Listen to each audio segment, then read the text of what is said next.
आप सुनी सुनाई बातों पर कैसे विश्वास कर सकती हैं? आप नहीं जानती कि हमारे शत्रुओं की एक ही चाल है। महाराज महारानी और दोनों युवराजों के बीच में एक दरार डालने का षड्यंत्र है। हमारी आज्ञा के बिना, काजल के कहने पर पद्मनी तो क्या, स्वयं महाराज भी अब युवराजों के कक्ष को कभी नहीं खोल पाएंगे। चंद्रकांता! महारानी चंद्रकांता कहिए, महाराज वीरेंद्र सिंह।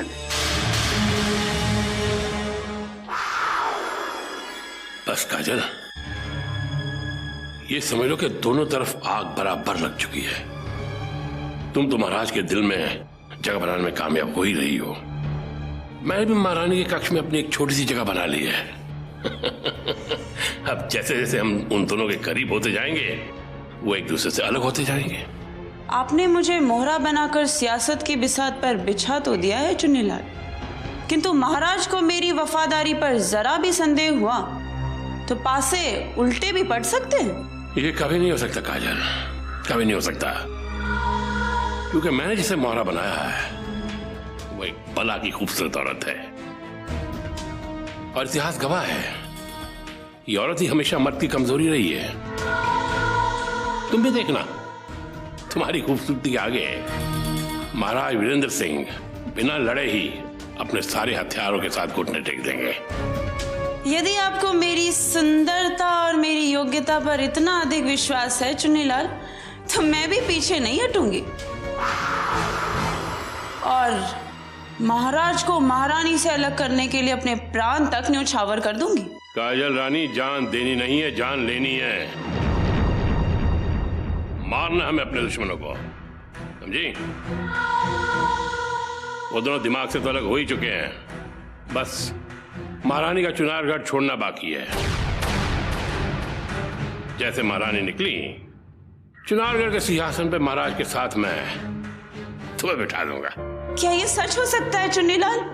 क्या मैं चुनारगढ़ की महारानी का ताज पहन सकूंगी चुन्नीलाल? तुम पहनोगी मेरी रानी, जरूर पहनोगी, क्योंकि चुन्नीलाल अपने वफादारों से जो वादा करता है उसे पूरा जरूर करता है। और चुन्नीलाल की चुन्नटें अब बहुत फुर्ती से चल रही हैं। महारानी बनने में ज्यादा वक्त नहीं है। आप भी ये समझ लीजिए चुन्नीलाल कि आपके भाई चंडीलाल की हत्या के बदले का दिन भी बहुत समीप आ चुका है। अब मैं अति शीघ्र अपना सारा विष चुनारगढ़ के महाराज पर उगल दूंगी और उन्हें अपनी प्रिय महारानी से सदा सदा के लिए दूर कर दूंगी।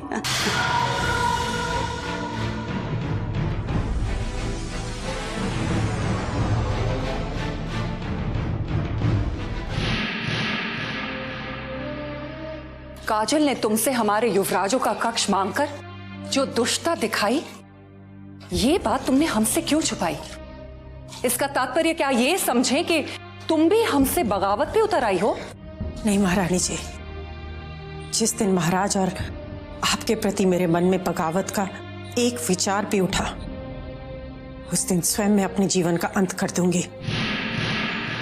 मैंने तो ये सोचकर आपको काजल की उस तुच्छता से अवगत नहीं कराया कि आपको पीड़ा ना पहुंचे, क्योंकि उसकी दुष्टता ने आपको पहले ही बहुत दुखी कर रखा है। पद्मनी जी का कहना सत्य है महारानी जी। जब काजल इनके सामने आई और उन्होंने अपनी इच्छा प्रकट की तो ये दुविधा में पड़ गई कि आपको बताए या ना बताए, क्योंकि ये बताने से महाराज और आपके रिश्तों में आई दरार कहीं और अधिक ना बढ़ जाए, बस इस बात का भय था महारानी जी। हमें तुम्हारी स्वामी भक्ति पे तनिक भी संदेह नहीं है, किंतु काजल की इस नई करतूत ने हमारा विवेक ही हमसे छीन लिया है। इसमें आपका कोई दोष नहीं है महारानी जी, सारा दोष उस काजल का है। अब तो वो मेरे साथ भी दुष्टता पर उतर आई है। यदि मुझे मेरे पुरखों के सम्मान हम महाराज का भय ना होता तो अब तक तो मैं उसे सबक सिखा चुकी होती। तुम्हारा अपमान हमारा अपमान है। यदि भविष्य में काजल ने कुछ ऐसा दोहराया तो उसे मुंह तोड़ जवाब देना। जी महारानी जी, मैं आपके आदेश को कभी नहीं टाल सकती, किंतु महाराज को काजल ने इस तरह अपने वश में किया हुआ है कि वो उसका अपमान कभी नहीं सहन करेंगे।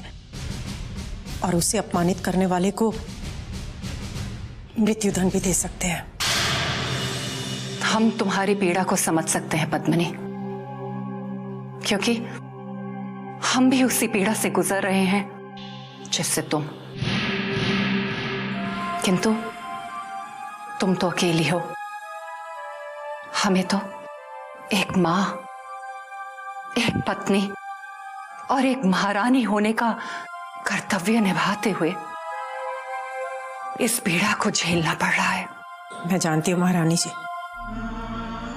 अब आपकी पीड़ा को दूर करना ही मेरा लक्ष्य है। आप टूटिएगा नहीं, अपना धैर्य बनाए रखिएगा, फिर देखिएगा जीत आपकी होगी और उस कपटी काजल की हार। हमें तुम पर पूरा विश्वास है। अब तुम्हें महाराज पे अपनी दृष्टि जमाए रखनी होगी, ताकि यदि काजल उनके कदमों को बहकाने का प्रयास करे तो हम उसके प्रयत्नों को विफल कर पाएं। जी महारानी जी, अब महाराज की परछाई पर भी मेरी दृष्टि जमी रहेगी, आप निश्चिंत रहें। और भूपेंद्र सिंह जी आज्ञा महारानी जी। तुम अपनी नजर काजल पे रखना और ध्यान रखना कि अपनी किसी नई चाल से वो महाराज को अपनी ओर आकर्षित नहीं कर पाए।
होगा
वही दर्द भरा गीत फिर से क्यों दोहरा रही हो काजल?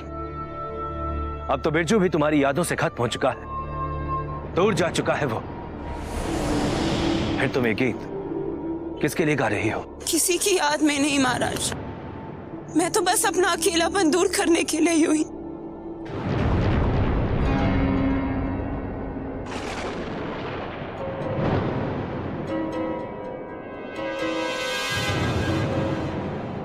तुम अकेली नहीं हो काजल, क्या हम तुम्हारे साथ नहीं? आप तो मेरे मन में किसी देवता की तरह बस गए हैं महाराज, किंतु मुझे कोई आपके समीप नहीं आने देना चाहता। यदि युवराजों के कक्ष में मुझे स्थान मिल जाता तो रोज आपके दर्शन करके अपने मन को शांत कर लेते, किंतु आपने भी मेरी इस प्रार्थना को ठुकरा दिया। तुम्हें उस कक्ष में रहने का वचन देकर हमें अपने ही वचन से पीछे हटना पड़ा काजल, क्योंकि महारानी चंद्रकांता के आगे हम विवश हो गए थे। अब स्वयं को दोषी मत समझिए महाराज, पर अपने मन से ये बोझ हटा दीजिए। मेरा क्या है, मेरे भाग्य में जो लिखा है उसे मुझे अकेले ही भुगतना होगा। तुम्हारे हर दुख में हम भी शामिल हैं काजल। अब आंसू मत बहाओ। आज के बाद तुम्हारी आंखों में हम आंसू नहीं बल्कि खुशियां देखना चाहते हैं। खुशियां। आपकी इस इच्छा का मैं आदर करने का पूरा प्रयास करूंगी महाराज, और जहां तक हो सके इन आंखों में अब आंसू नहीं आने दूंगी। आपने अपने हाथों से मेरे नासुओं को पोंछ के मुझे जो खुशी दी है उसे मैं कभी नहीं भूल सकती, कभी नहीं।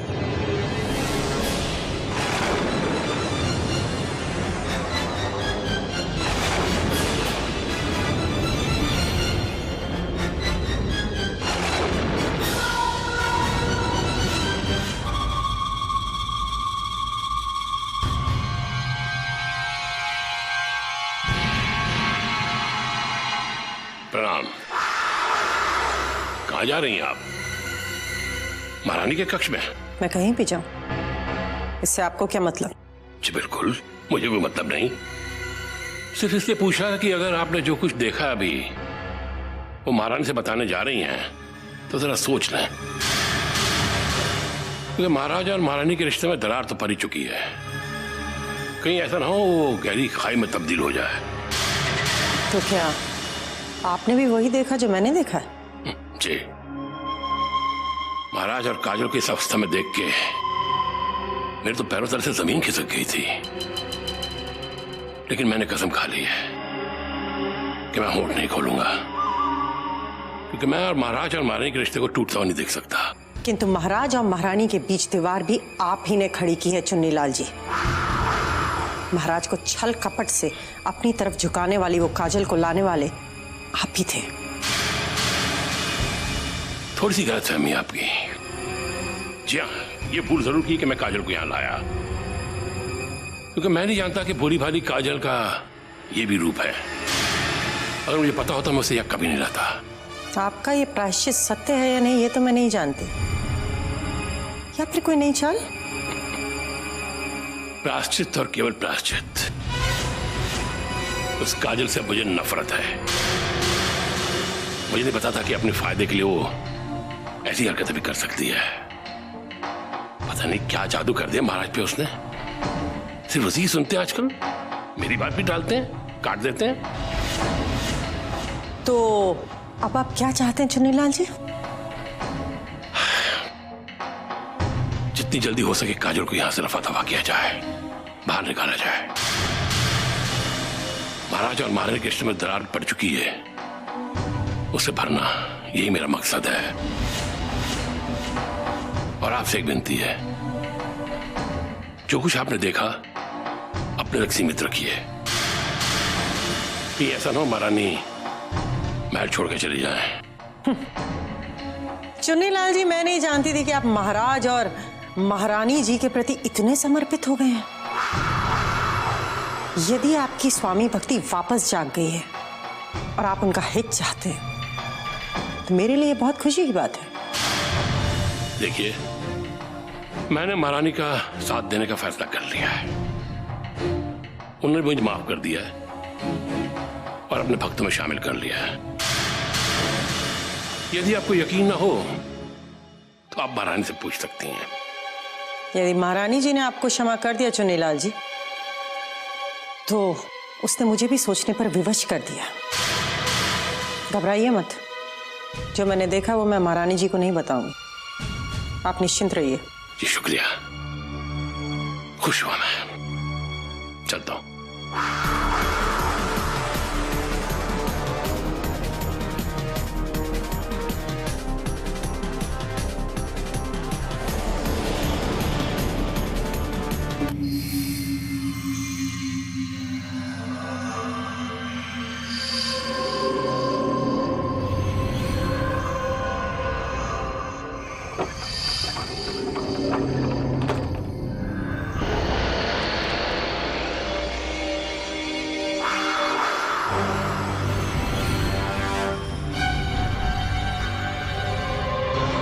चंडी, मेरे भाई, चिनारगढ़ के जिस महाराज के हुक्म पर तुझे मौत के घाट उतारा गया और मुझे तुझे खोना पड़ा, अब उसकी मौत ने भी उसके महल के द्वार पर दस्तक देना शुरू कर दिया है।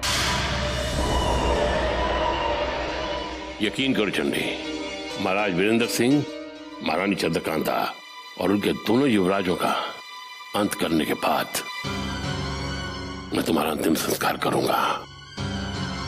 हाँ भाई, धूमधाम से करूंगा, धूमधाम से।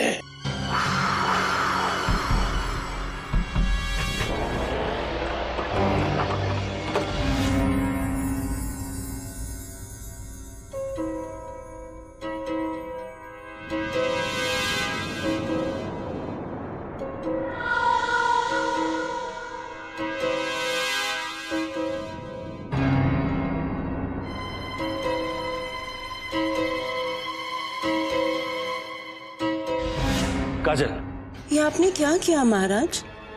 अचानक अपने चरण कमलों को इस दासी की सेवा से दूर क्यों कर लिया? वो इसलिए कि तुम्हारा स्थान हमारे कदमों में नहीं बल्कि कहीं और है काजल। मैं समझी नहीं।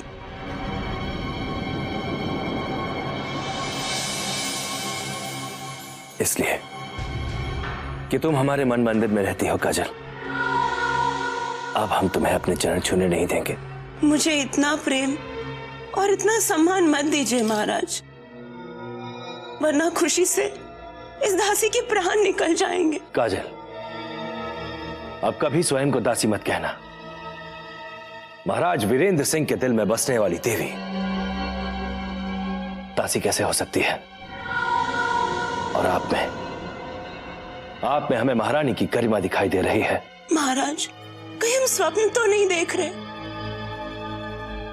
जो तुम देख रही हो वो भी सत्य है और जो हमने कहा वो भी सत्य है। यदि आपके मन में हमारे लिए इतना उच्च स्थान है तो मेरी एक प्रार्थना स्वीकार कर लीजिए महाराज। फिर ना मुझे किसी ताने की चिंता रहेगी और ना किसी बदनामी की। कौन है वो दुष्ट जो तुम्हें ताने देने का दुस्साहस कर रहा है? कोई एक हो तो बताओ महाराज। अब तो सारा महल ही लांछन लगाने लगा है कि हम और आप। क्या हुआ काजल? तुम बोलते बोलते रुक क्यों गई? निडर होके कहो जो कुछ भी कहना चाहती हो। महल के अनेक व्यक्तियों का कहना है कि हमारे बीच अनैतिक संबंध है। ये सब सुन सुनकर मेरे मन को बहुत कष्ट होता है महाराज। यदि आप मेरी मांग में बस एक चुटकी सिंदूर भर दे तो मेरे सारे दुख और सारे कष्ट दूर हो जाएंगे महाराज, और मैं सदा आपके चरणों में रहूंगी। काजल, मुझे ना महारानी का राज मुकुट चाहिए और ना ही ये महल और चौबारे। मुझे तो बस अपने मन का खालीपन दूर करने के लिए आपके नाम का सहारा चाहिए। मेरी आपसे यही प्रार्थना है कि आप मेरी सुनी मांग भर दीजिए, मेरी प्रार्थना स्वीकार कर लीजिए महाराज।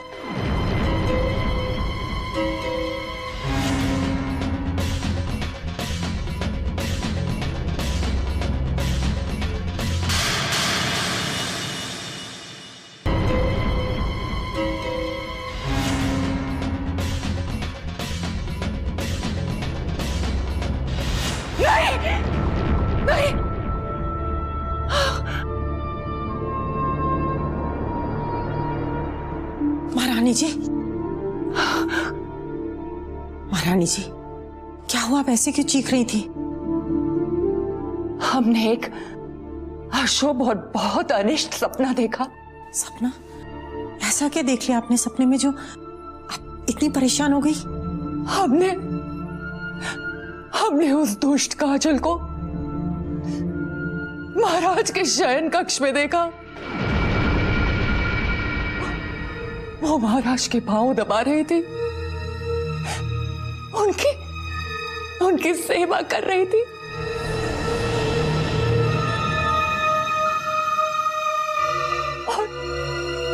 और उनसे ये प्रार्थना कर रही थी कि वो उसकी मांग भर दे।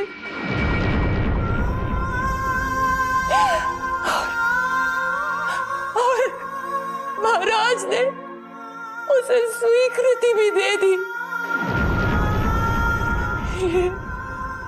ये अवश्य ही भविष्य में किसी अनिष्ट का संकेत है पद्मिनी, ये अवश्य ही संकेत है। ये भविष्य में आने वाले किसी अनिष्ट का ही संकेत है महारानी जी, क्योंकि आपने जो सपने में देखा है कुछ ऐसा ही मैं अपनी आंखों से देख चुकी हूँ।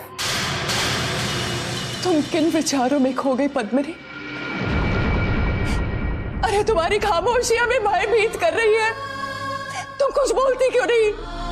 कुछ नहीं महारानी जी, महारानी जी, सपने तो सपने होते हैं, उसे सत्य समझकर घबराइए मत। हम सपनों में भी उस दुष्ट काजल को अपने महाराज के समीप नहीं देख सकते, नहीं देख सकते। अवश्य ही भविष्य में ऐसा कुछ घटने वाला है जिसके संकेत हमें स्वप्नों के द्वारा मिलने आरंभ हो गए हैं पद्मिनी। महारानी जी, ये आपका भ्रम है, आपके मन में समाया हुआ भय है। आप बार बार उस काजल के बारे में सोचती हैं, इसीलिए आपको सपने भी ऐसे ही आने लगे। आप निश्चिंत रहिए, सब ठीक हो जाएगा। पता नहीं हमने किसी का क्या बिगाड़ा था जो हम पर दुखों का अंबार टूट पड़ा है।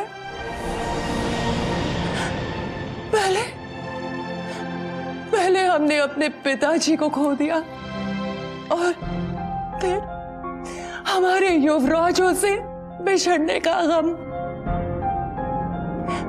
और अब ये तुच्छ काजल हमारी रातों की नींद हमसे छीन रही है। समझ में नहीं आ रहा हम क्या करें।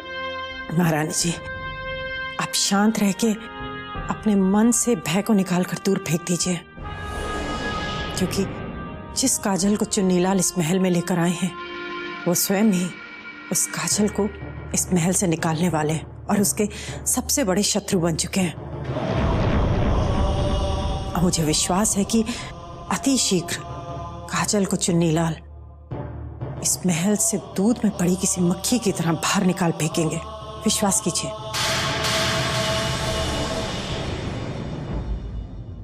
चुन्नी महाराज, चुन्नी महाराज। कौन है? जी मैं कर्नैल।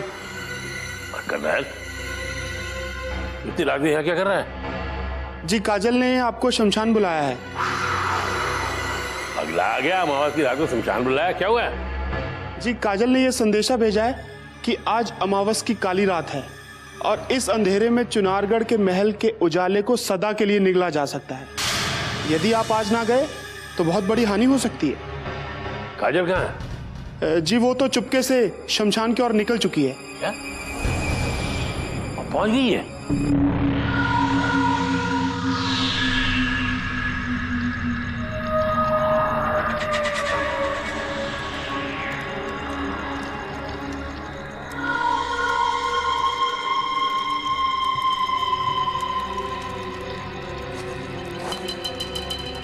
काजल, यहाँ को बुलाया मैं? धीरे बोलिए, देखिए किसी का शव जलाया जा रहा है। अरे भाई मरकट है, शव तो रोज जलते हैं, नई बात क्या इसमें? किंतु अमावस की आधी रात को वर्षों में कभी कभी ऐसा शव जलाया जाता है। यही वो समय है, यदि शव की जलती राख में टोटका कर दिया जाए तो महारानी चंद्रकांता के जीवन का सूर्य अस्त हो जाएगा। यानी तुम तंत्र मंत्र भी जानती हो?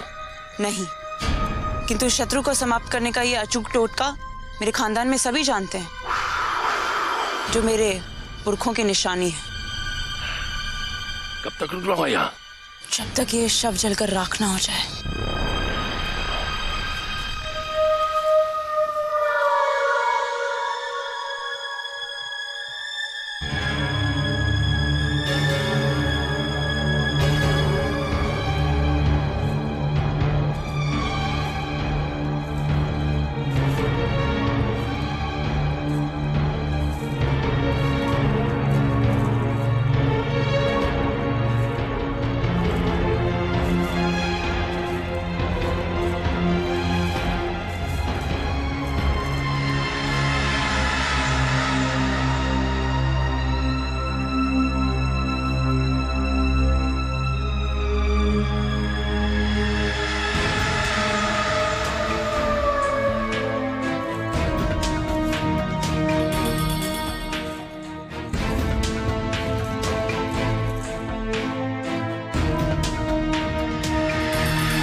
जो मैं कहूं आप भी उसे दोहराइए। नाश हो, विनाश हो, नाश हो, विनाश हो, शत्रु का रक्त बहे, शत्रु का रक्त बहे, शत्रु का संहार हो, शत्रु का संहार हो। शाह, अगर तुझ में शक्ति है तो महारानी का अंत कर दे, और जिस तरह तू भस्म होने वाली है उस तरह महारानी को भी जलाकर राख कर दे।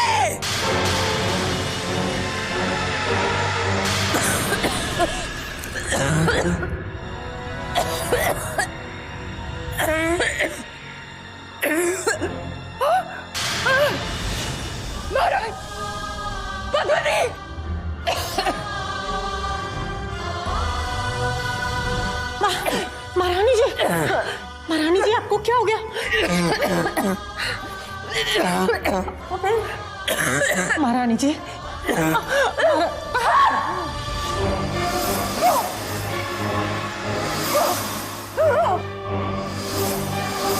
वो देखो, वो गुड़िया, डरावनी गुड़िया, वो कच दे हटो, वो देखो, वो डरावनी गुड़िया, वो नहीं, उसको हटाओ यहाँ से।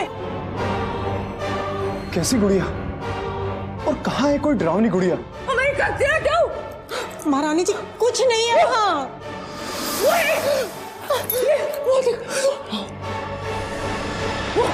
वो हमें मार डालेगी, वो मार। तुरंत महाराज को बुला कर लाओ, उन्हें कहो महारानी जी के मुंह से खून निकल रहा है। जल्दी जाओ। ठीक है, आप महारानी जी को संभालिए, मैं भी महाराज को बुलाकर लेकर आता हूँ। महाराज को बुला के लाओ। मैं भी लाता हूँ। कुछ नहीं है महारानी जी।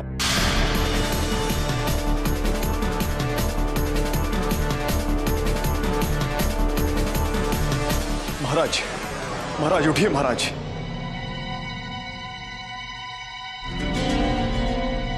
आधी रात के समय तुम हमारे कक्ष में भूपेंद्र सिंह, और तुमने हमें नींद से जगाने का साहस कैसे किया? क्या तुम ये नहीं जानते कि अपने शयन कक्ष में आने के पश्चात हम किसी और कार्य में रुचि नहीं रखते? क्षमा कीजिए महाराज, महारानी चंद्रकांता का अचानक फिर स्वास्थ्य बिगड़ गया है। अब उनका स्वास्थ्य तो आए दिन ही बिगड़ने लगा है, तो उसके लिए हम क्या कर सकते हैं भूपेंद्र सिंह? परंतु इस बार महारानी जी पर कोई नया संकट आ गया है। उन्हें लगातार रक्त की उल्टियां होने लगी हैं और वो बहुत विचित्र विचित्र सी बातें तो करने जाओ, जा करके राजवैद्य को बुलाओ। हम कोई वैद्य या हकीम नहीं है जो जा करके उनका उपचार करेंगे। जो आज्ञा महाराज। और सुनो, अब हमारे विश्राम में फिक्र मत पहुंचाना।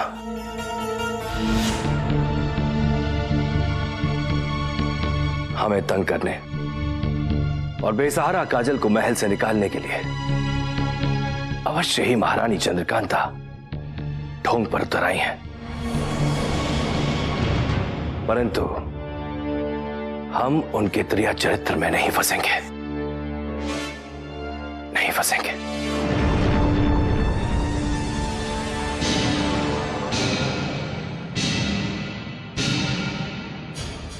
क्या हुआ भूपेंद्र सिंह, तुम अकेले क्यों आए हो? महाराज कहाँ हैं? महाराज अपने कक्ष में विश्राम कर रहे हैं पद्मिनी जी। विश्राम कर रहे हैं? क्या तुमने उन्हें यह नहीं बताया कि महारानी जी रक्त वमन कर रही हैं और उनकी तबीयत कितनी बिगड़ी हुई है? मैंने महारानी जी की बिगड़ी हुई हालत के बारे में महाराज को अवगत कराया था, परंतु महाराज,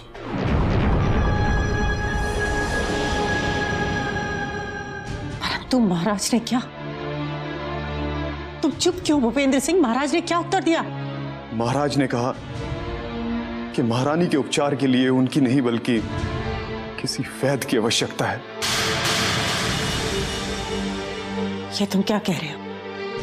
क्या महाराज महारानी जी को देखने नहीं आएंगे? उन्होंने कहा है कि उन्हें गहरी नींद आ रही है और उनके विश्राम में उन्हें कोई विघ्न न पहुंचाया जाए। एक क्षण नष्ट किए बिना राजवैद्य को तुरंत बुलाओ भूपेंद्र सिंह, जाओ। जो हो गया। मृत्यु शैया पर पहुंचते पहुंचते भी हम उन्हें अपने पास न बुला सके। कितने अभागे हैं हम।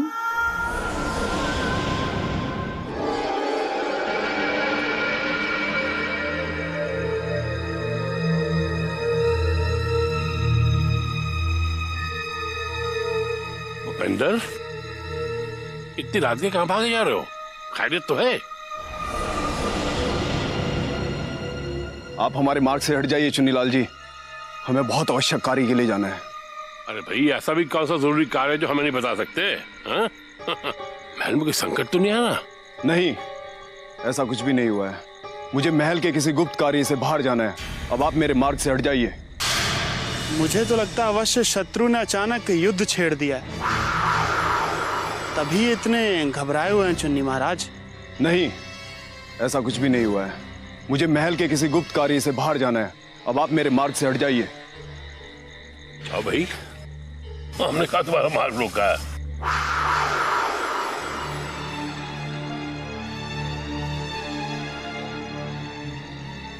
कन्हैया, लगता है काजल के तंत्र मंत्र ने असर करना शुरू कर दिया है, तभी इतनी रात के हवेली में इतनी चहल पहल है। मुझे भी यही लगता है चुन्नी महाराज, परंतु ये समझ में नहीं आ रहा कि हलचल क्या है और ये भूपेंद्र महल के बाहर किसके पास गया है। जहां भी गया हम पता लगा लेंगे भाई, हमसे क्या छुपा रहेगा? हाँ?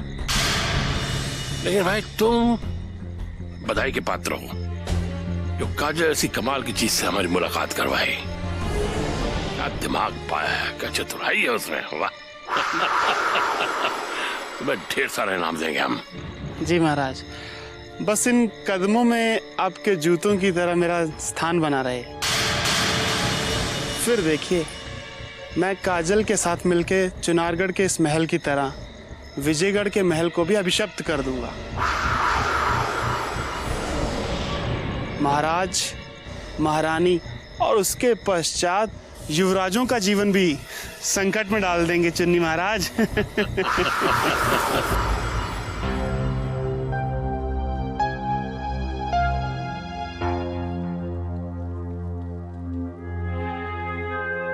हमने चुनारगढ़ जाने का निश्चय कर लिया है भैया,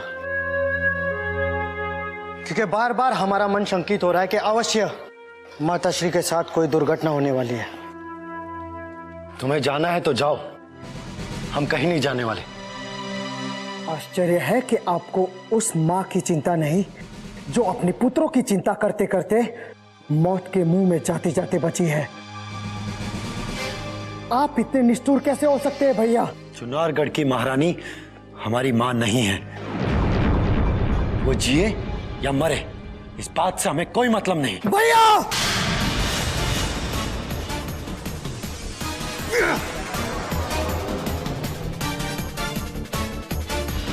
यदि तुम्हारा और हमारा रक्त एक ना होता तो तुम्हारा ये शीश तुम्हारे धड़ से अलग कर क्या होता। और यदि तुम हमारे भाई नहीं होते तो हम तुम्हें जीवित नहीं छोड़ते, क्योंकि तुमने हमारी उस माँ का अपमान किया है जिसने तुम्हें जन्म दिया है और जिसकी वजह से तुम इस संसार में आए हो।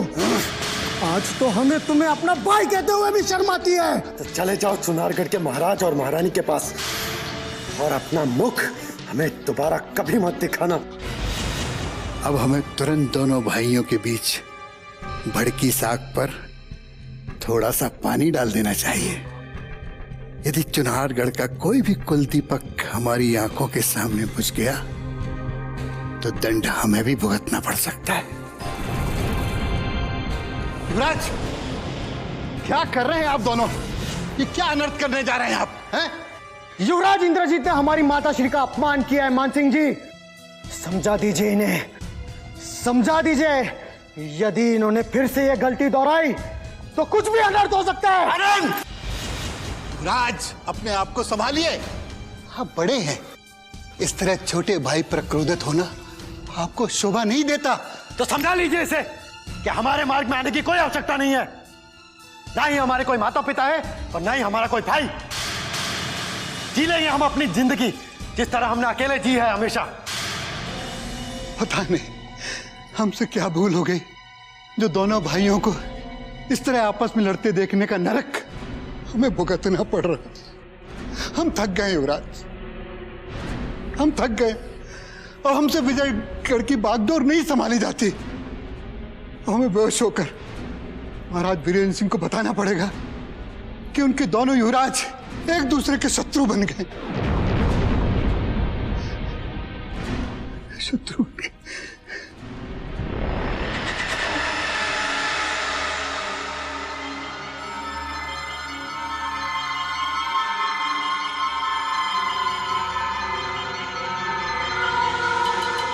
तंत्र मंत्र से सधा ये प्रसाद, अगर मैं आज किसी तरह महारानी चंद्रकांता को खिलाने में सफल रही तो मेरा कार्य पूर्ण हो जाएगा।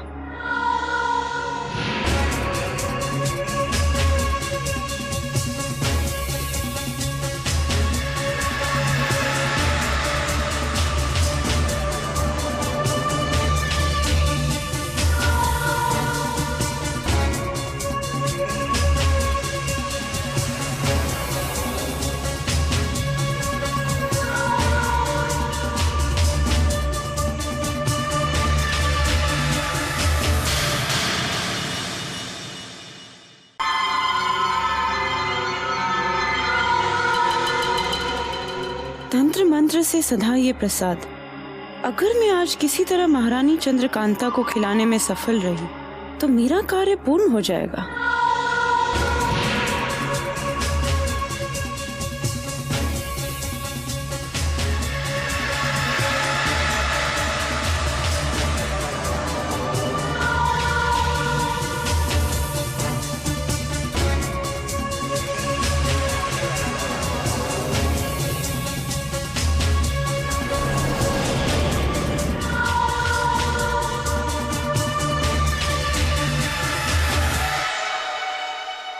प्रणाम महाराज। मंदिर से आ रही हो काजल? जी महाराज, जैसे ही पता चला कि महारानी चंद्रकांता अस्वस्थ हो गई हैं। वैसे ही मैंने ये प्रण कर लिया कि जब तक महारानी जी स्वस्थ नहीं हो जाती हैं, तब तक मैं उपवास रखकर अपना सारा समय पूजा और प्रार्थना में बिताऊंगी। आश्चर्य है, तुम उस पत्थर के लिए त्याग कर रही हो जो तुम्हें घायल करना चाहता है, इस महल से दूर करना चाहता है। हीरे की तुलना मुझ पत्थर से मत कीजिए महाराज।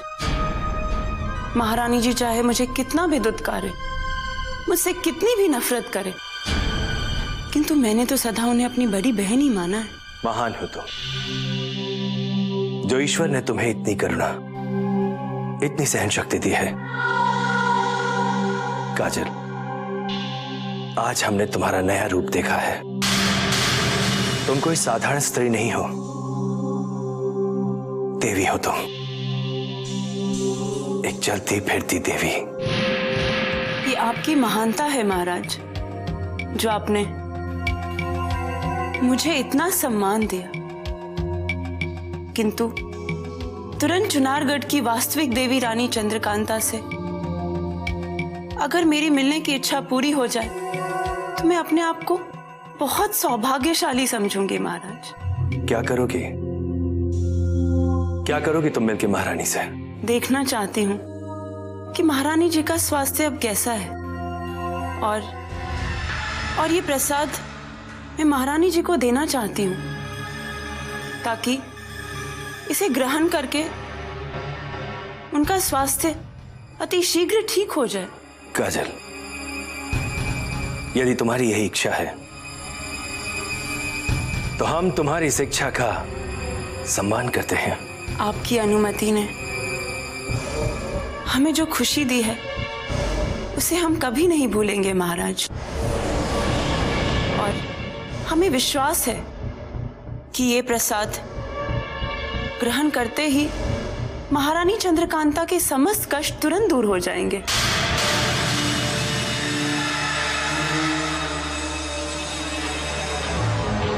काजल के मन में छुपे प्रेम को महारानी समझने में सफल हो जाए तो हमें कितनी खुशी होगी, परंतु महारानी कभी काजल जैसी निश्चल नहीं हो सकती, कभी नहीं।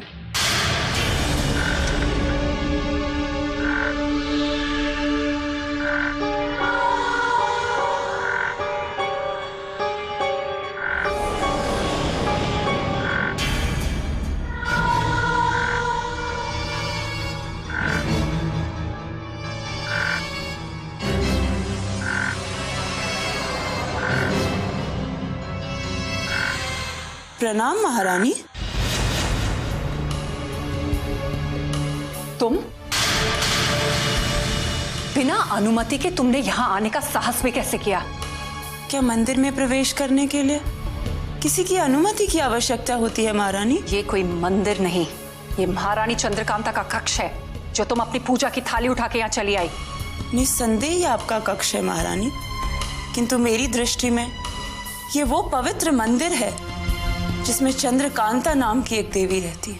अब ये क्या नया षड्यंत्र है जो तुम हमें देवी का सम्मान देने का ढोंग कर रही हो? ये ढोंग नहीं महारानी, ये ढोंग नहीं, मेरी श्रद्धा है।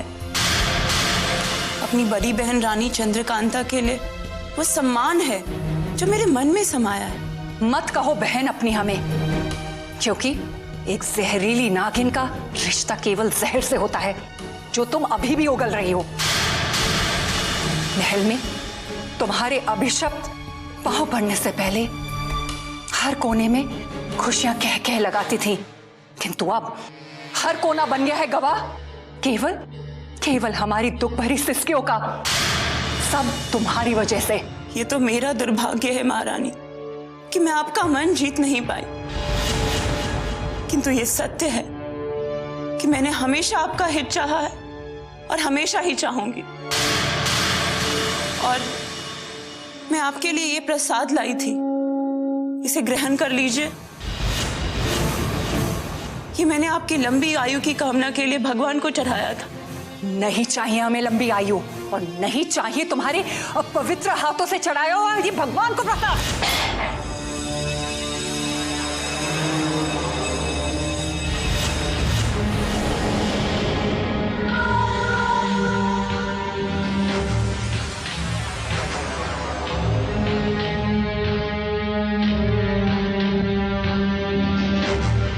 यह आपने क्या किया महारानी? जो पवित्र प्रसाद काजल ने आपके जीवन के लिए ईश्वर को अर्पित किया था, उसे इतनी निष्ठुरता से आपने ठुकरा दिया। और भविष्य में भी हम ठुकराएंगे, क्योंकि हम इसकी छाया से भी नफरत करते हैं। इसने हमारे जीवन में अंधकार ही अंधकार फैला दिया है। अंधकार में तो आप स्वयं डूबी हुई है महारानी। जो आपको किसी का त्याग, किसी का प्रेम भी दिखाई देना बंद हो गया है। काजल को अपमानित करके आपने मानवता का अपमान किया है, और जिसे हम कभी क्षमा नहीं करेंगे। यदि काजल में मानवता होती तो वो आपके और हमारे बीच में नफरत की आग नहीं भड़काती। किंतु आपको जब ये बात समझ में आएगी तो सब कुछ नष्ट हो चुका होगा। रुकिए महाराज, मेरी आपसे प्रार्थना है कि आप मुझ तुच्छ के लिए महारानी दीदी का दिल मत दुखाइए। जब आपका आदेश मिलेगा तो मैं सदा सदा के लिए इस महल से निकल जाऊंगी, किंतु मैं आप दोनों के बीच नफरत की एक लकीर भी नहीं देख पाऊंगी महाराज, नहीं देख पाऊंगी।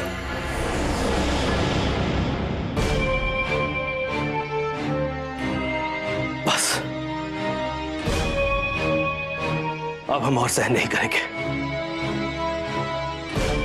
जब तक आपको अपनी भूल का पश्चाताप नहीं हो जाता, तब तक हम आपकी ओर अपनी दृष्टि उठा करके भी नहीं देखेंगे।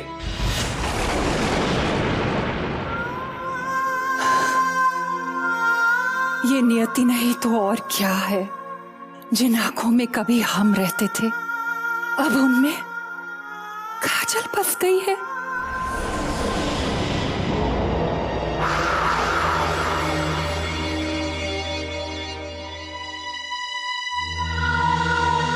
कब से तुम्हारा इंतजार कर रहा हूं काजल। अच्छा ये बताओ, महारानी ने वो मीठा जहर नालक के नीचे उतारा कि नहीं? ये बोलती क्यों नहीं है? और तुम्हारा ये खूबसूरत चेहरा पिटरे घोड़े की तरह लटका हुआ क्यों है? दुर्भाग्य से मैं सफल नहीं हो सकी चुन्नीलाल, क्योंकि महारानी ने उस मायावी प्रसाद की थाली पलटकर हमारी सारी योजना पर पानी फेर दिया। मुझे तुमसे बहुत उम्मीदें थी काजल, बहुत उम्मीदें थी। मुझे क्षमा कर दीजिए, किंतु मैंने हारना कभी नहीं सीखा चुन्नीलाल। समय रहते ही अब मैं कोई नया अवसर खोजूंगी और महारानी को मृत्यु के मुख तक अवश्य ले जाऊंगी। नहीं काजल, अवसर की तलाश में चुन्नीलाल नहीं बैठता। अवसर हमेशा पैदा किया जाता है, और वैसे भी जो तीर एक बार कमान से निकल चुका हो, उसे दोबारा चलाने में समझदारी नहीं है। अब महारानी की जिंदगी लेने के लिए कोई नई योजना सोचनी पड़ेगी। नई योजना? मैं समझी नहीं। कुछ बातें ना समझने में भलाई है। अब मुझे मायावी शक्तियों के दाता बाबा परशुराम की शरण में जाना होगा। इनकी काली सिद्धि महारानी की जिंदगी भी ले लेगी और किसी को उनकी मौत की वजह भी नहीं पता चलेगी। इस युक्ति के द्वारा महारानी की मौत सुनिश्चित। सुना है काली सिद्धि से हजारों कोस दूर बैठे शत्रु को भी मृत्यु के मुख तक आसानी से पहुंचाया जा सकता है। बहुत ज्ञान प्राप्त कर लिया तुमने। तो इन दोनों महारानी से दूर ही रहना, क्योंकि ये शक्ति जो आसपास होता है उसे भी अपने लपेट में ले लेती है। हाँ, मेरे संकेत मिलते ही महाराज को महल से बहुत दूर ले जाना, बहुत दूर। मैं समझ गई। अब बस ये समझ लो कि महारानी के जीवन का दिया बुझते ही चुनारगढ़, नवगढ़ और विजयगढ़ तुम्हारे ही होने वाले हैं।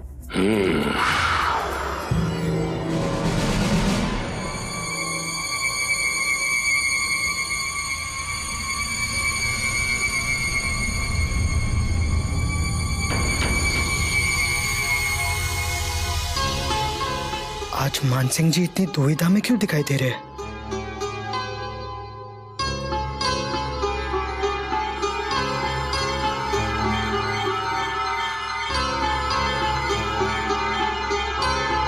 मानसिंह जी,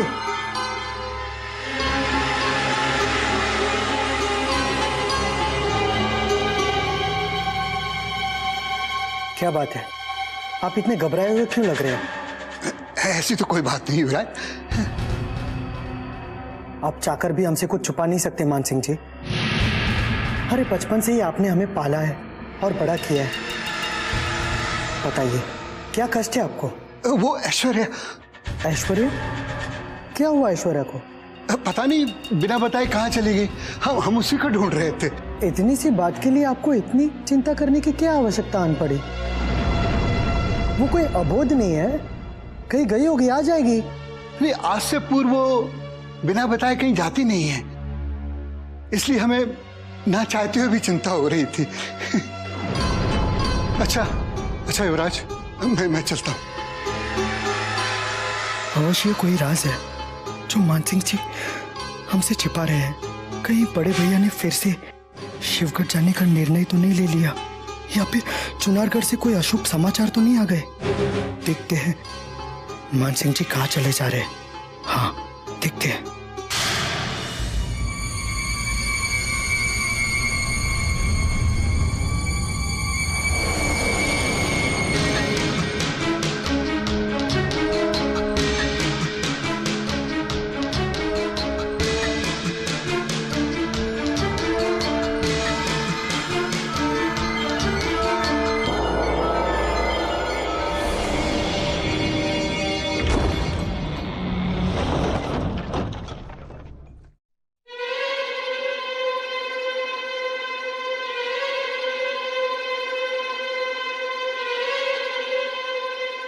अरे मेरे अन्नदाता हैं आप, मेरे भगवान हैं आप। तो भगवान के चरणों में युवराज इंद्रजीत सिंह का चढ़ावा क्यों नहीं चला मान सिंह? बिजली से अपने वश में करने वाली थी, देर क्यों लग रही इस काम में? इसमें मैं क्या कर सकता हूं? उसे जहां पहुंचाना था मैंने पहुंचा दिया, अब सब कुछ बिजली पर निर्भर है। अपनी गलतियों पर पर्दा डालने के लिए बिजली का सहारा मत लो। समझे? अगर तुम हमारे पुराने वफादार नहीं होते ना, तो तुम्हारी बुरी गर्दन काटने में मुझे कोई अफसोस नहीं होता। समझे? एक मौका और दे रहा हूं, फुर्ती दिखाओ, फुर्ती। आप चाहें तो मेरी गर्दन काट दीजिए महाराज, लेकिन मैं सत्य कह रहा हूं, देरी बिजली की ओर से हो रही, मेरी ओर से नहीं हो रही। बिजली की ओर से? हाँ। बिजली ने संदेशा भिजवाया कि जैसे जैसे इंद्रजीत सिंह के करीब पहुंचने लगती है, आप रोड़े अटकाते हैं। ऐसा तो नहीं मान सिंह कि महाराज वीरेंद्र सिंह की वफादारी का खून फिर से जोर मारने लगा लोगों में?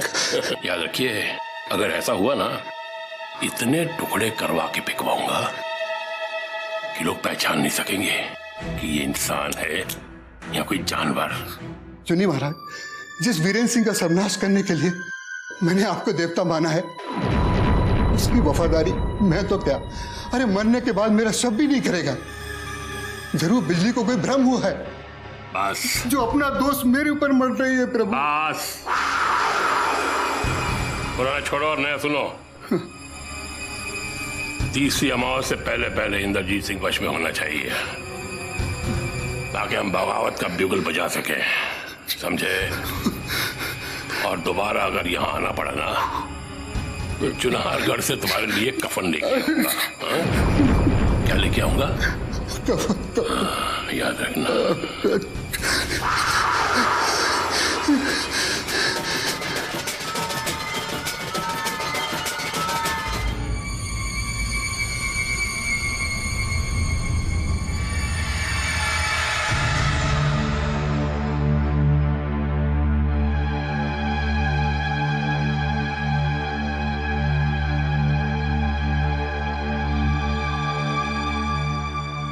कौन था वो जिसे आप मिलने छिप कर गुप्त कक्ष में गए थे? हम समझे नहीं युवराज। आप जिसे गुप्त वार्ता कर रहे थे, हमारी इन आंखों ने उसे देख लिया है, परंतु हमारे कान ये सुन नहीं पाए कि उस अजनबी ने आपके साथ क्या बातें की। कौन था वो? यदि युवराज को तुरंत बहलाया नहीं गया तो सारा भेद खुल जाएगा। अच्छा, हाँ, आप हमारे बड़े भाई के लिए कह रहे हैं। हम जिनसे भेंट करके आ रहे हैं युवराज, वो हमारे बड़े भाई हैं, जो महाराज से मिलने के लिए नौगढ़ से आए हैं। तो उसे अतिथि कक्ष में रखते। इस तरह छिपकर मिलने में क्या विवशता थी आपकी, ये हम समझ नहीं सके। हम उन्हें अतिथि बनाकर अपना समय नष्ट नहीं करना चाहते थे युवराज।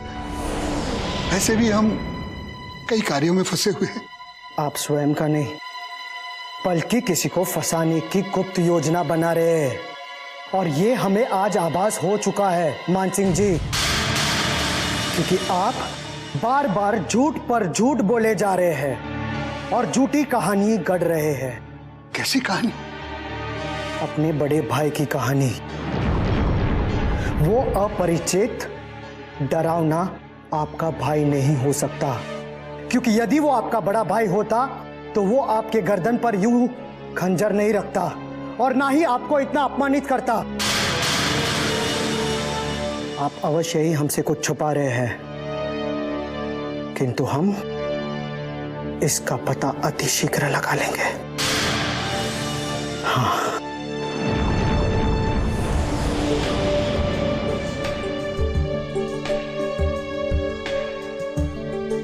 दुष्ट चुन्नीलाल ने मृत्यु का समय निश्चित कर दिया और इस सपोले युवराज ने पहला विष उगल दिया। अब तो कोई नई चाल सोचनी होगी मानसिंह, वरना मृत्यु का समय बहुत समीप है।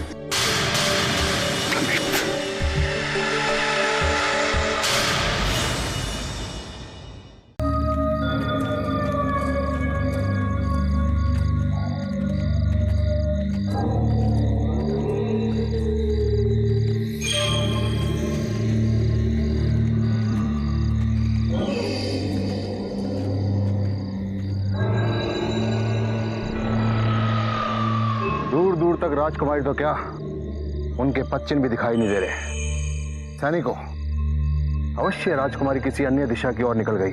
हमें इसी दिशा की ओर चलना चाहिए, क्योंकि आगे का मार्ग शुगर की ओर जाता है। मगर आगे का जंगल भयानक और मायावी शक्तियों में बदल जाएगा। लाखा, हम अनेक प्रकार की भूल भलाइयों में फंस सकते हैं, इसलिए हमें सोच समझकर आगे निकलना होगा। चलो।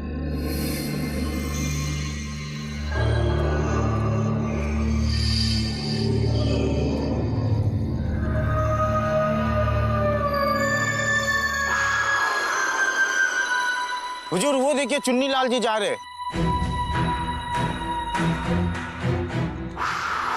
परंतु इतनी रात महल छोड़कर चुन्नीलाल जी शिवगढ़ की मार्ग की ओर क्यों चले जा रहे हैं? लगता है वो भी हमारी तरह शिवगढ़ की राजकुमारी के खोज में निकले। चलो उन्हीं से पूछते हैं।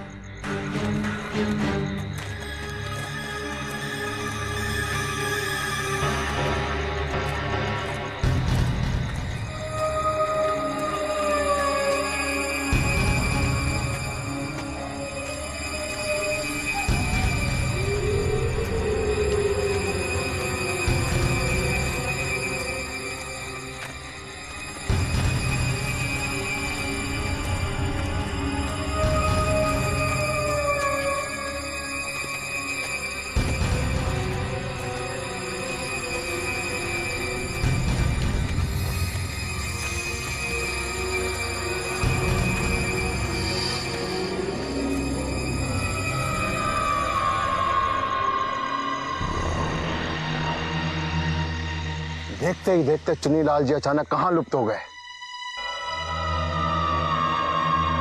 अवश्य में आए भी जंगल ने उन्हें भी निगल लिया होगा। लगता हम भी गलत दिशा की ओर चल रहे हुजूर। इस भूल-भुलैया में फंस गए। हमें यहाँ से तुरंत अपना मार्ग बदल लेना चाहिए। ठीक कह रहे हो तुम। इससे पहले कि हम पर कोई मायावी शक्ति का असर हो, हमें ये मार्ग बदल देना चाहिए। चलो।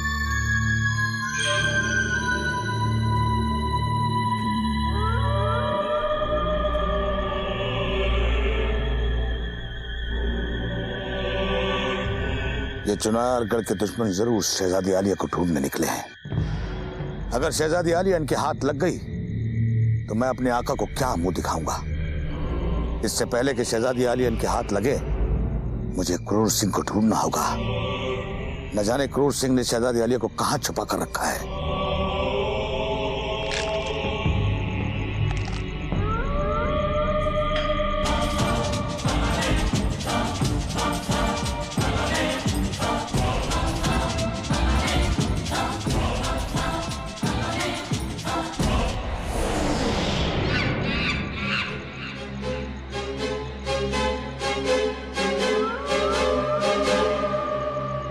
क्रूर सिंह अपने दोनों यारों के साथ शिवगढ़ न जाकर उल्टे रास्ते पर क्या कर रहा है? इसके साथ तो शहजादी आलिया भी नहीं।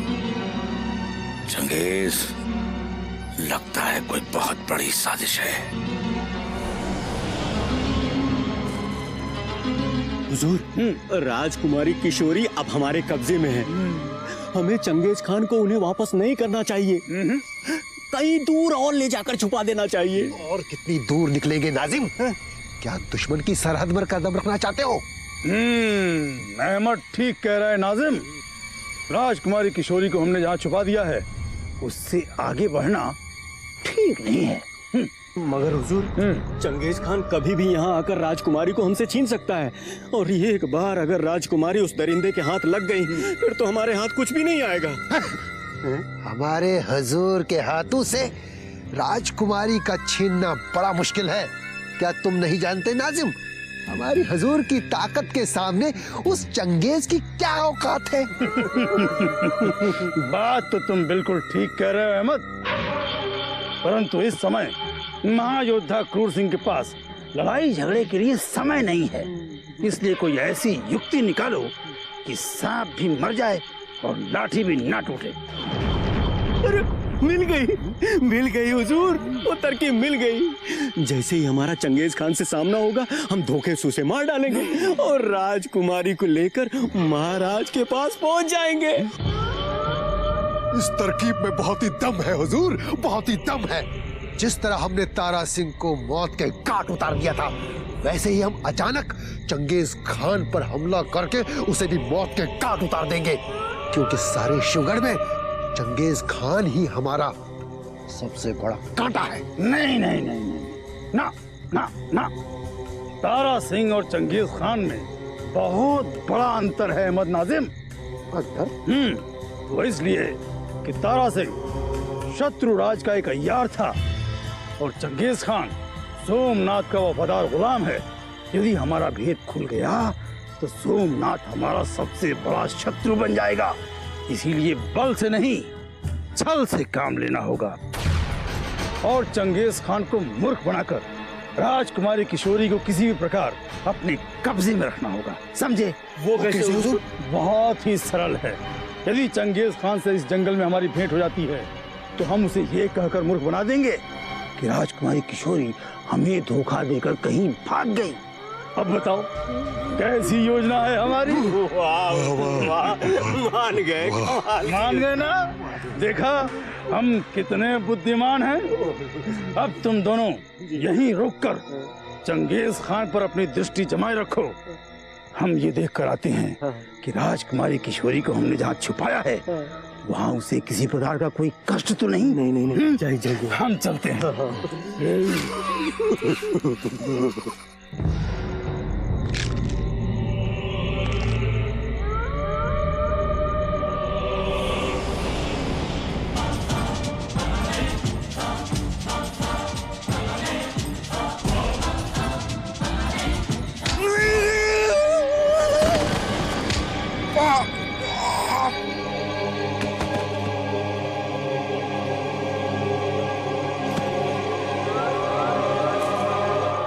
देखता हूं शहजादी आलिया को मुझसे कौन छीनता है, और अगर क्रूर सिंह मेरे बीच में आया तो आज क्रूर सिंह का भी कायनात में आखिरी दिन होगा, आखिरी दिन।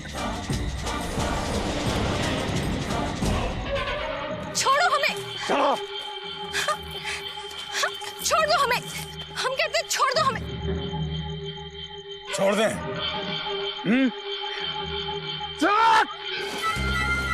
लो, छोड़ दिया। विजयगढ़ भागना चाहती हो ना? जाओ, भागो भागो।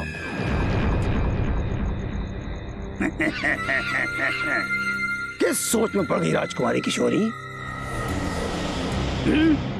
उठो, यदि विजयगढ़ भागकर जाने का साहस है तो उठो और भागो, भागो उस दिशा में जहां युवराज इंद्रजीत सिंह तुम्हारी प्रतीक्षा कर रहा है।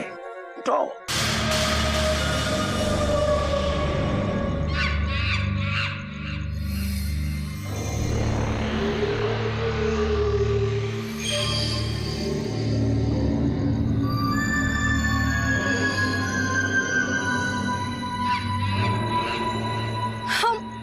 विजयघर जाने की दिशा भूल चुके हैं।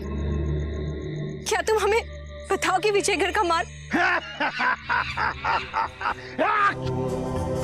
राजकुमारी किशोरी, जिस विजयगढ़ का मार्ग अवरुद्ध करने के लिए हम यहाँ इस भयानक जंगल में आए हुए हैं, तुमने सोच भी कैसे लिया कि उसी विजयगढ़ जाने के लिए हम तुम्हारा मार्गदर्शन करेंगे? मूर्ख राजकुमारी! क्रूर सिंह! खामोश! लगाम दो जुबान को। नीची आवाज में बात करो, नीची आवाज में बात करो राजकुमारी किशोरी। इस जंगल में तुम्हारे पिताश्री का राज्य नहीं, बल्कि क्रूर सिंह का राज चलता है। और हम तुम्हें अंतिम चेतावनी देते हैं,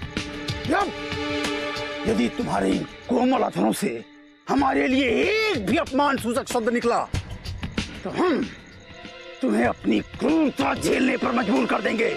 राजकुमारी किशोरी, इस भयानक जंगल में हम तुम्हें हिंसक पशुओं के बीच अकेला छोड़कर चले जाएंगे।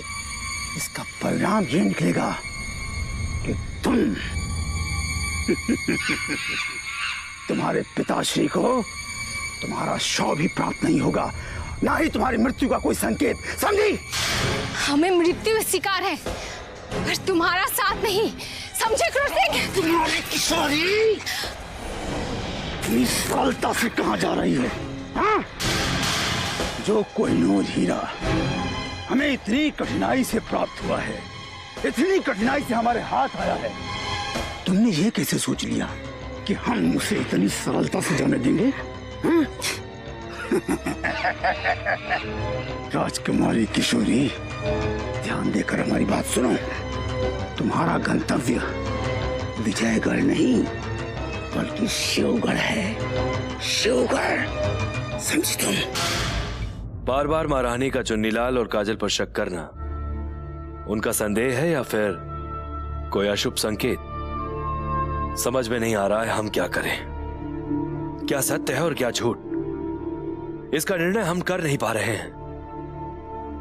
किस विकट स्थिति में फंस गए हैं हम। प्रणाम महाराज।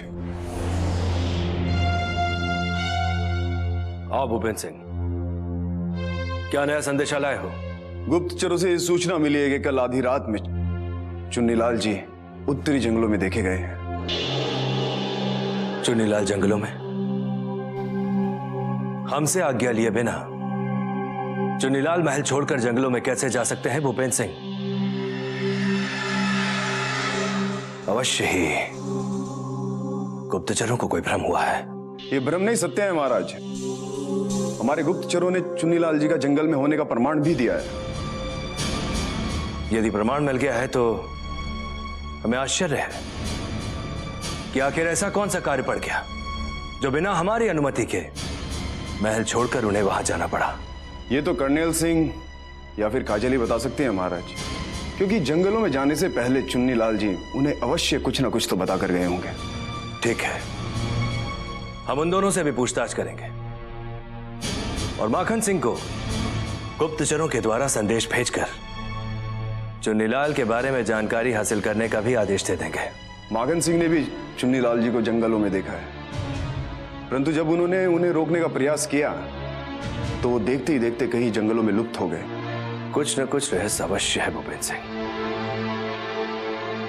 जाओ और काजल को तुरंत हमारे कक्ष में लेकर के आओ। जो आ गया महाराज। कहीं महारानी का कहा सत्य ना हो जाए और चुन्नीलाल कहीं फिर से विद्रोही न साबित हो जाए। प्रणाम महाराज। कर्नल सिंह, तुम अचानक हमारे कक्ष में? मध्य रात्रि को आपके कक्ष में चुन्नीलाल जी का संदेशा पहुंचाने का साहस न कर सका, इसीलिए इस समय आके कष्ट देना पड़ा। संदेश? कैसा संदेश? मध्य रात्रि को अचानक चुन्नीलाल जी को उत्तरी जंगलों की ओर निकलने के लिए विवश होना पड़ा, क्योंकि महारानी जी को स्वस्थ करने के लिए जड़ी उत्तरी जंगलों में ही मिलती है, और यही संदेशा देने के लिए मैं आपके पास आया हूँ। परंतु मध्य रात्रि को चुन्नीलाल को किसी भी तरह की जड़ी बूटी खोजने के लिए जंगल में जाने के लिए किसने कहा था कर्नल सिंह? किसी ने नहीं महाराज, ये तो महारानी जी के प्रति उनकी अपनी श्रद्धा थी महाराज। लगता है महाराज को मेरे इस झूठ पे विश्वास होने लगा है कि चुन्नी महाराज जंगलों में महारानी के लिए कोई बूटी खोजने गए हैं। हम नहीं जानते थे कि चुन्नीलाल को महारानी की इतनी अधिक चिंता हो सकती है। कर्नल सिंह, तुम जा सकते हो। जी महाराज। हो सकता है चुन्नीलाल महारानी के स्वस्थ होने की कामना करने के लिए ही जंगल में बूटी लेने गया हो।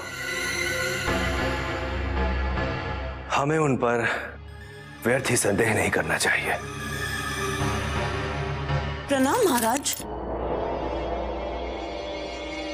आओ काजल। अच्छा हुआ आपने मुझे याद किया। मैं आपसे ये कहने आने ही वाली थी कि कल रात ही मैंने चुन्नीलाल जी को मां काली के मंदिर में विशेष पूजा के लिए भेजा है। मां काली की पूजा के लिए? इसमें इतना आश्चर्य की क्या बात है महाराज? महारानी जी का कष्ट मुझसे देखा नहीं गया, इसलिए मैंने मां काली को प्रसन्न करने का निर्णय लिया और इसीलिए मैंने चुन्नीलाल जी को रातों ही रात मां काली के मंदिर में जाने को विवश किया। तो तुम ये कहना चाहती हो कि चुन्नीलाल उत्तरी जंगलों में मां काली के मंदिर में गए हैं? जी महाराज, यदि वश में होता तो मैं स्वयं जाती, किंतु महारानी दीदी को इस हालत में मैं अकेला नहीं छोड़ सकती। अब आप चिंता मत कीजिए महाराज, देखना मां काली अति शीघ्र ही कोई चमत्कार करेंगी और महारानी दीदी को कुछ नहीं होगा। ये क्या माजरा है? महल से चुन्नीलाल के जाने के विषय में काजल और कर्नल अलग अलग कहानी क्यों कर रहे हैं? अवश्य कोई षड्यंत्र है। क्या हुआ महाराज? आप अचानक इतने चिंतित क्यों हो गए? महारानी दीदी को कुछ नहीं होगा। जब तुम्हारी जैसी बहन की दुआएं बड़ी बहन के साथ हो तो फिर महारानी का क्या बिगड़ सकता है? परंतु फिर भी हम उनसे मिलकर एक बार अपनी आंखों से देखना चाहते हैं कि उनका स्वास्थ्य कैसा है।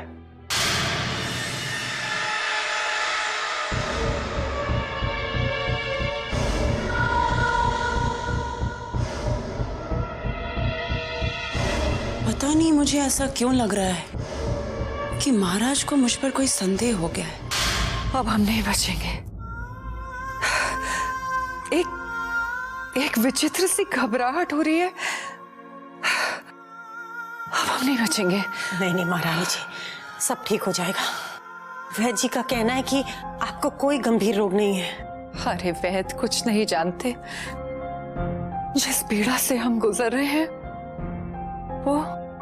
वो कोई वैद्य या हकीम नहीं समझ सकते। ऐसा लगता है जैसे कोई भीतर ही भीतर हमारे रक्त को पी रहा हो। क्षमा कीजिए महारानी जी, यह आपका भ्रम है, क्योंकि समस्त वैद्य हकीम का कहना है कि आप पूर्ण रूप से स्वस्थ हैं। सब वैद्य झूठे हैं। वो कुछ नहीं जानते। वो सब हमें मारना चाहते हैं।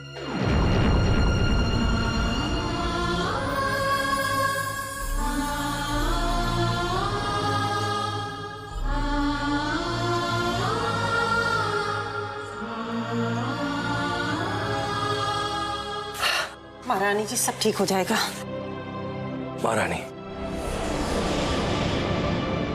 ये आपको क्या हो गया है? चंद्र के समान चमकने वाले इस मुख पर अचानक ही अमावस के काले बादल कैसे छा गए? कारण आप जानते हैं। बस और कुछ मत पूछिए। बस इतना ही सुन लीजिए कि हम कभी भी इस संसार से विदा ले सकते हैं। महारानी, आप चिंता मत करें। राज्य के समस्त वैद्य आपके उपचार में लगे हैं। आप शीघ्र ही स्वस्थ हो जाएंगे। आपका कोई वैद्य हमारे रोग को नहीं समझ पाया है। सबका कहना है कि हमको कुछ नहीं हुआ है। ये हम क्या सुन रहे हैं पद्मनी? महाराज, राज्य के समस्त वैद्य हकीमों का कहना है कि महारानी जी को ऐसा कोई रोग नहीं हुआ जिसका उपचार उनकी कोई भी जड़ी बूटी कर सके। जड़ी से नहीं तो क्या किसी जादू से महारानी का उपचार होगा पद्मनी? मूर्ख है हमारे राज्य के समस्त वैद्य और हकीम। यदि उनमें इतना सामर्थ्य नहीं है कि वो महारानी का उपचार कर सके, तो किसी अन्य राज्य के निपुण वैद्य और हकीम को चुनारगढ़ के महल में बुलाकर महारानी का उपचार कराया जाए। यह हमारा आदेश है। जी महाराज, अन्य राज्यों के समस्त वैद्य हकीमों को बुलाने का संदेशा भेज दिया गया है, किंतु वह है कि समस्त वैद्य हकीमों का उत्तर भी यही हो सकता है महाराज। हमने तुमसे परामर्श नहीं मांगा है पद्मनी। जितना कहा है उतना ही करो, और याद रहे